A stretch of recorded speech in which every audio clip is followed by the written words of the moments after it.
Everyone, welcome back to hitech computer. So friends, आज की इस वीडियो में हम सीखेंगे स्टॉक मैनेजमेंट। फ्रेंड, अगर आपको रोज़ ये कन्फ्यूजन होती है कि कितना माल आया, कितना बिका और आखिर में प्रॉफिट हुआ या लॉस, तो आज की वीडियो आपके लिए काफ़ी ज़्यादा यूज़फुल होने वाली है। आज मैं आपको एक्सेल में एक ऐसा स्टॉक मैनेजमेंट टेबल सिखाऊंगी जिसमें स्टॉक भी ऑटोमेटिक कैलकुलेट होगा और प्रॉफिट लॉस भी एक क्लिक में दिखेगा। तो बने रहिए वीडियो के एंड तक।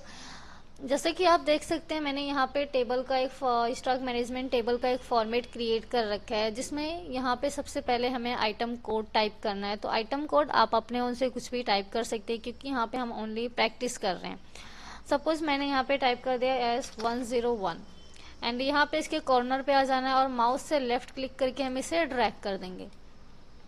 ड्रैग करने के बाद अब हम यहाँ पे आइटम नेम टाइप करेंगे, यानी कि जो भी प्रोडक्ट हम परचेस सेल करने वाले हैं उस प्रोडक्ट का नेम टाइप करना है। जैसे कि मैंने दे दिया mouse, CPU, PC, RAM and keyboard. And उसके बाद यहाँ पे हमें ओपनिंग क्वांटिटी ऐड करनी, यानी कि हमारे पास पहले से कितनी क्वांटिटी हम यहाँ पे वो टाइप करेंगे। मान लीजिए मेरे पास माउस जो है वो पहले से 20 पीसेस हैं एंड CPU मेरे पास है पहले से 30, PC है मेरे पास 15, रैम है मेरे पास टोटल 5, कीबोर्ड मैंने दे दिया 10। एंड उसके बाद यहाँ पे हमें परचेस की क्वांटिटी टाइप करनी होगी, यानी कि अब हम कितना और स्टॉक परचेस कर रहे हैं उस क्वांटिटी को यहाँ पे हमें टाइप करना है। मान लीजिए मैं 10 क्वांटिटी परचेस कर रही हूँ एंड मैंने इसे दे दिया 15, 5 एंड 10, 20। अब यहाँ पे हमें टोटल क्वांटिटी निकालना होगा, यानी कि ओपनिंग क्वांटिटी और परचेस क्वांटिटी, इसका टोटल कितना होगा। तो इसके लिए हमें यहाँ पे देना है is equal to opening quantity and plus करेंगे हम परचेस की क्वांटिटी से, देन एंटर। एंड एक निकालना, उसके बाद आपने यहाँ पे कर्सर रखना है और माउस से यहाँ पे डबल टैप करेंगे तो आप देखेंगे ऑटोमेटिक वो ड्रैग होकर आ जाएगा। इससे क्या हमें बार बार वो क्वांटिटी अलग से प्लस नहीं करना पड़ेगा, एक ही क्लिक में हम उसे ड्रैग करेंगे। एंड नेक्स्ट यहाँ पे हमें मिलेगा परचेस रेट, यानी कि अगर हम ये प्रोडक्ट परचेस कर रहे हैं तो एक प्रोडक्ट की प्राइस क्या है, हमें यहाँ पे सिर्फ एक प्रोडक्ट की प्राइस टाइप करनी है। जैसे कि मैंने माउस परचेस किया है 20 पीसेस, मान लीजिए एक माउस हमें पड़ रहा है 3300 का एंड एक CPU हमें पड़ रहा है 10,000 का। PC की प्राइस मैंने दे दी यहाँ पे 10,000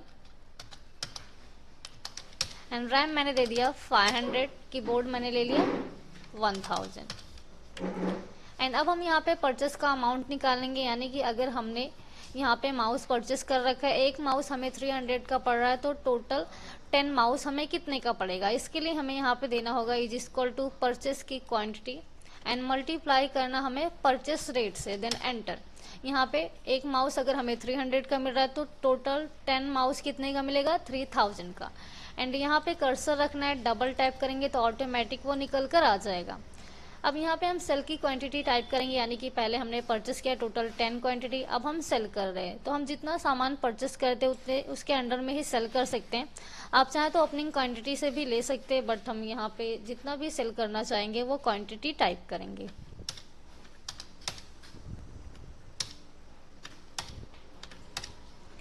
सेल रेट, यहाँ पे हमें सेल का रेट टाइप करना होगा, यानी कि जब हमने इसे परचेस किया था तो एक माउस मैंने 300 का परचेस कर रखा है, तो अभी हम सेल कर रहे हैं। अगर हम सेम प्राइस में सेल करते हैं तो हमें ना तो प्रॉफिट होगा और ना ही लॉस होगा, बट अगर आप 300 के बिलो सेल करते हैं तो यहाँ पे आपको लॉस होगा। तो यहाँ पे हमें करना क्या है, जो हमने परचेस किया था उससे ज़्यादा अमाउंट में हमें इसे सेल करना है। जैसे मैंने इसे दे दिया 400 का एंड मैंने यहाँ पे इसे 10,000 का ले रखा है, तो मैं इसे 11,000 दे देती हूँ। एंड ये भी मैंने 10,000 का ले रखा है, मैंने इसे दे दिया 15,000 एंड ये मैंने 500 का ले रखा है, तो मैं इसे सेल कर रही हूँ 550 और ये मैंने 1000 रुपीज़ का ले रखा है, तो मैं इसे सेल कर रही हूँ 900 का।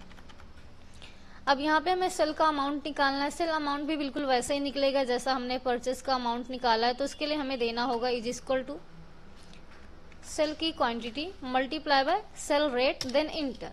एक निकालना है, कर्सर रख के यहाँ पे अपने को डबल टैप करना है, डबल टैप करते ऑटोमेटिक निकल कर आ जाएगा। अब हम ये देखना चाह रहे हैं कि जो सामान हमने परचेस किया था उसमें से सेल करने के बाद अब हमारे पास टोटल कितने स्टॉक बचे हुए जो अभी तक सेल नहीं हुए हैं। क्लोजिंग क्वांटिटी निकालने के लिए हमें यहाँ पे देना है इज इक्वल टू परचेस की क्वांटिटी माइनस सेल की क्वांटिटी, देन इंटर। एक निकालेंगे तो ऑटोमेटिक सभी का निकल कर आ जाएगा, यानी कि मैंने जब इसे परचेस किया था तो टोटल 10 पीसेस परचेस किया, सेल किया मैंने 5 पीसेस, तो अभी हमारे पास टोटल कितनी क्लोजिंग क्वांटिटी बची हुई है 5। एक निकालना है, बाकी यहाँ पे कर्सर रख के डबल टैप करेंगे, ऑटोमेटिक सभी का निकल कर आ जाएगा। अब हम ये देखना चाह रहे हैं कि जो सामान हमने परचेस किया, परचेस करने के बाद मैंने सेल किया, अब हमें ये देखना है कि किसमें हमें प्रॉफिट हो रहा है और किसमें लॉस हो रहा है। तो इसके लिए हमें यहाँ पे फर्स्ट देना है is equal to sale amount, minus करेंगे हम सेल की क्वांटिटी से, एंड हमें मल्टीप्लाई करना होगा परचेस के रेट से, देन इंटर। अभी यहाँ पे हमारा 500 निकल कर आ गया, यानी कि जब मैंने परचेस किया था टोटल 10 पीसेस, एक की प्राइस मैंने दे रखा था 300, टोटल अमाउंट हुआ था हमारा 3000, एंड अभी हम यहाँ पे सेल किए टोटल 5 क्वांटिटी, 1 क्वांटिटी की प्राइस मैं यहाँ पे दे रही हूँ 400, यानी कि मैंने परचेस किया था 300 में, सेल मैं कर रही हूँ 400 में, तो 1 क्वांटिटी पे मैं 100 एक्स्ट्रा ले रही हूँ, उसके अकॉर्डिंग यहाँ पे हमें 500 का प्रॉफिट होगा। एक निकालना है, कर्सर रख के डबल टैप करेंगे, ऑटोमेटिक सभी का आ जाएगा। अब यहाँ पे लास्ट वाले में हम देख रहे हैं कि हमें -500 का लॉस हो रहा है, तो लॉस जब होता है तो वो माइनस में दिखाता है। अभी लॉस क्यों हो रहा है, क्योंकि जब मैंने परचेस किया था टोटल 1 क्वांटिटी की प्राइस मैंने दिया था 1000, लेकिन हम यहाँ पे सेल किए हैं टोटल 900, यानी कि हम 1 क्वांटिटी पे 100 कम ले रहे हैं, तो उसके अकॉर्डिंग मैंने 5 पीसेस सेल कर रखे हैं, इसके लिए यहाँ पे मुझे 500 का लॉस हो रहा है। सो फ्रेंड्स, अगर आपको ये वीडियो ज़रा भी यूज़फुल लगी हो तो वीडियो को लाइक करें, चैनल को सब्सक्राइब करें ताकि आने वाले एक्सेल वीडियोस मिस ना हो सके। किसी भी डाउट या सजेशन के लिए आप कमेंट कर सकते हैं। मिलते हैं नेक्स्ट वीडियो में।